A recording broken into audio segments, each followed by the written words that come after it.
grande partie encore de la fraude, de la délinquance du quotidien, même des réseaux criminels, sont une fraude d'argent liquide. Alors évidemment, les cryptos, ça prendra de plus en plus de place, ça demande beaucoup de complexité, mais l'argent liquide, c'est quand même le sujet principal. D'ailleurs, je le dis à plusieurs reprises à ceux qui m'interrogent pour savoir comment on arrête la drogue dans nos quartiers. Une mesure assez simple, la fin de l'argent liquide empêchera la constitution de point de deal. Ça n'empêchera pas qu'il y aura toujours sans doute de la drogue, de livraison de drogue, mais une fois que l'argent est traçable, comme le sont parfois et souvent quand on est bon les cryptoactifs, c'est plus compliqué, d'abord pour le consommateur comme pour le revendeur, de pouvoir échapper totalement à un circuit de financement. Vous l'avez donc entendu, Gérald Darmanin, ministre de la Justice, a évoqué devant la commission d'enquête sénatoriale sur la délinquance financière la suppression de l'argent liquide comme solution pour lutter contre le trafic de drogue.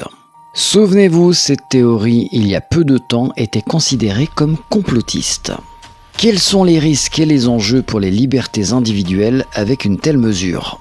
Fin de l'anonymat. Supprimer le cash signifie que toutes les transactions seraient enregistrées, mettant fin à la confidentialité des achats et paiements du quotidien. Surveillance accrue. Les autorités ou des acteurs privés pourraient suivre l'ensemble des mouvements financiers des citoyens, ce qui pose un risque pour la vie privée et la liberté individuelle. Exclusion sociale. Les personnes non bancarisées, âgées ou précaires risquent d'être marginalisées si l'accès au cash disparaît.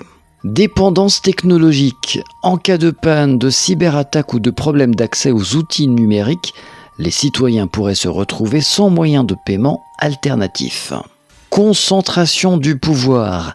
La centralisation des paiements numériques donne un pouvoir accru à l'État et aux grandes entreprises sur la gestion et le contrôle des flux financiers avec un risque d'abus ou de censure.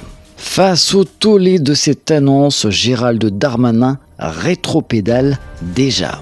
Il estime en effet ne pas en avoir la possibilité. Je le cite, « On ne va pas le faire parce qu'il faut des moyens, du temps et de l'argent pour ça. Je n'en ai aucune des trois. » Est-ce qu'il recule pour mieux sauter ? L'avenir nous le dira. Dis-moi ce que tu penses de cette mesure. Je t'attends en commentaire. À plus.